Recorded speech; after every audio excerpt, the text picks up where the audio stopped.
পার্টির সাধারণ সম্পাদক ব্যারিস্টার ফুয়াদ ভাই, ওনাকে বরিশালে ওনার নির্বাচনী প্রচারণার সময় ওনাকে হেনস্থা করা হয়েছে, নির্বাচনী কাজে বাধা দেওয়া হয়েছে এবং লক্ষ্মীপুরেও আসম আব্দুর রব ওনার যে নির্বাচনী আসন সেখানেও ওনার স্ত্রী তানিয়া রবের যে নির্বাচনী প্রচারণা সেখানে বাধা দেওয়ার চেষ্টা করা হয়েছে, অফিস ভাঙচুর হয়েছে।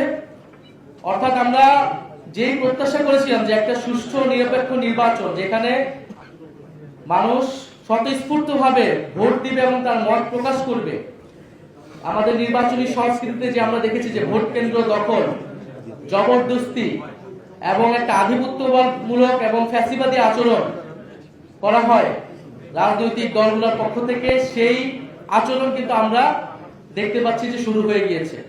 আমরা বলবো যে এই প্রক্রিয়ায় দেশ চালাতে গিয়ে, নির্বাচন করতে গিয়ে কিন্তু একটা দল এই দেশ থেকে বিতাড়িত হয়েছে। ফলে যে অহংকার, যে আত্মহমিকা অন্য রাজনৈতিক শক্তির উপরে, ভিন্ন মতের উপরে এরকম দমন পীড়ন করে, তার বিরুদ্ধে গিয়ে কিন্তু গণঅভ্যুত্থান হয়েছিল এবং অহংকারের পতন হয়েছিল।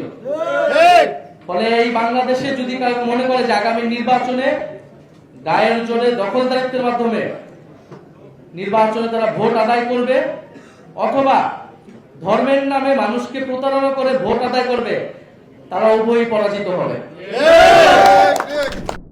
নিত্য নতুন নিউজ আপডেট পেতে লাইক, কমেন্টে এবং শেয়ার করে রোজ খবরের সাথেই থাকুন।